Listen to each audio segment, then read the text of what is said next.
Pakistani cricket team पर आपकी राय भी जानना चाहेंगे, आखिर क्या वजूहात है कि इतनी बदतरीन शिकस्त से आज दो चार होना पड़ा। ये बिल्कुल आपने सही कहा है और ये पाकिस्तान की क्रिकेट हिस्ट्री में नहीं बल्कि वर्ल्ड की क्रिकेट हिस्ट्री जो है उसमें ये टेस्ट मैच जो है वो इस तरह लिखा जाएगा ये अपने रिकॉर्ड बुक्स में कि एक टीम जो 556 रन बनाती है पहली में, तो वो ऐसी परफॉर्मेंस के बाद ये सोचती है कि हम अब ये टेस्ट मैच जीतने की पोजीशन में आ गए हैं।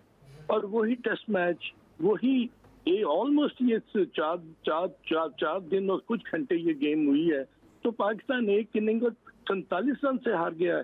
Can you believe it? ये पाकिस्तान की क्रिकेट के शान शान नहीं है।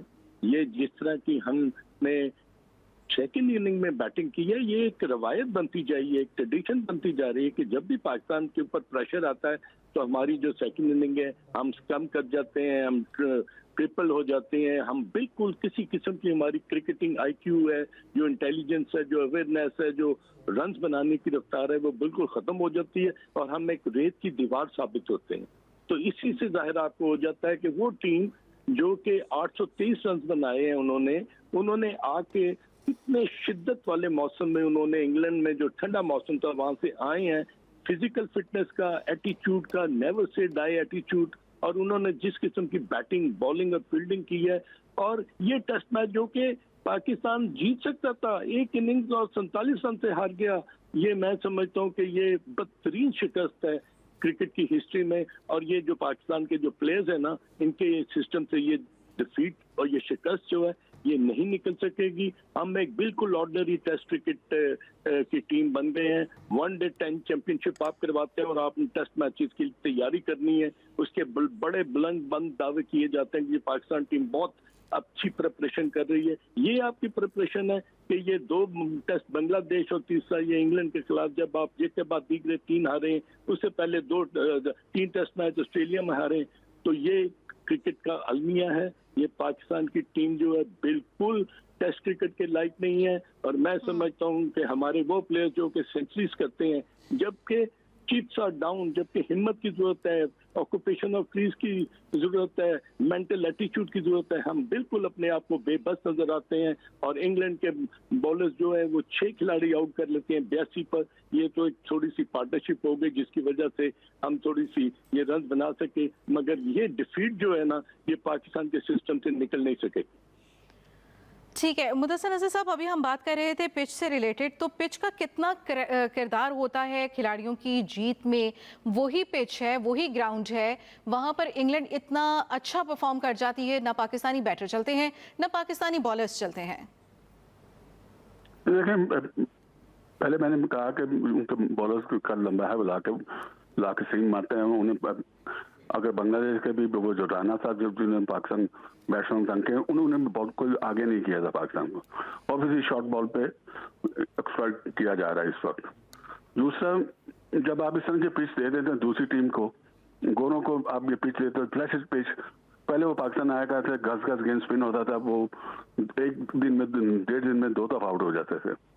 तो आप अगर इस तरह की पिचेस बनाओगे उनका बैट्समैन स्कोर करेंगे ही करेंगे।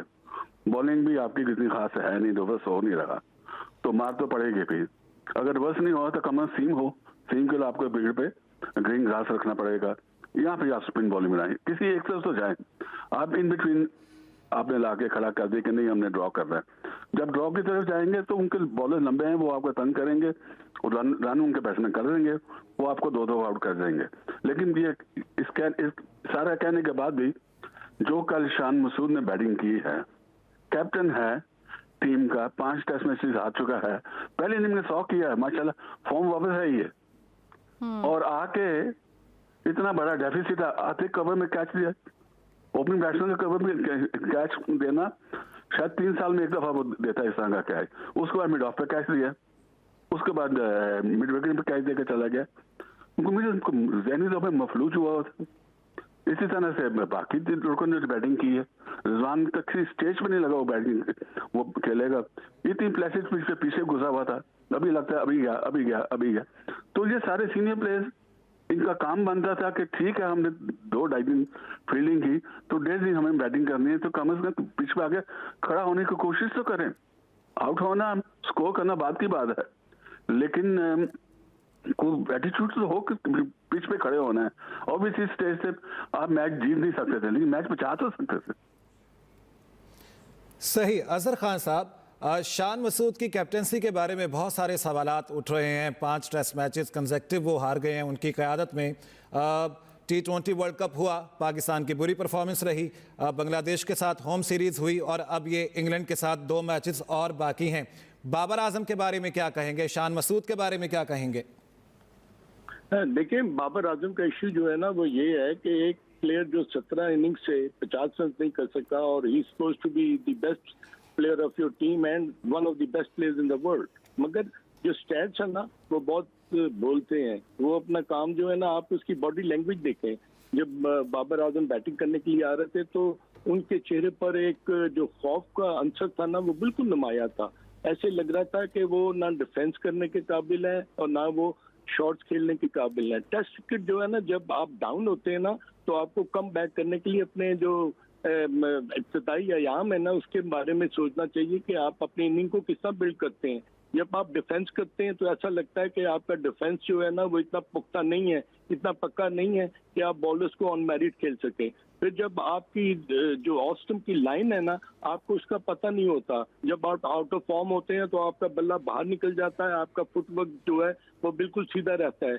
आप अगर देखें कि कमिंस ने ऑस्ट्रेलिया में बाबर आजम को 3 के 4 दफा इस तरह आउट किया था।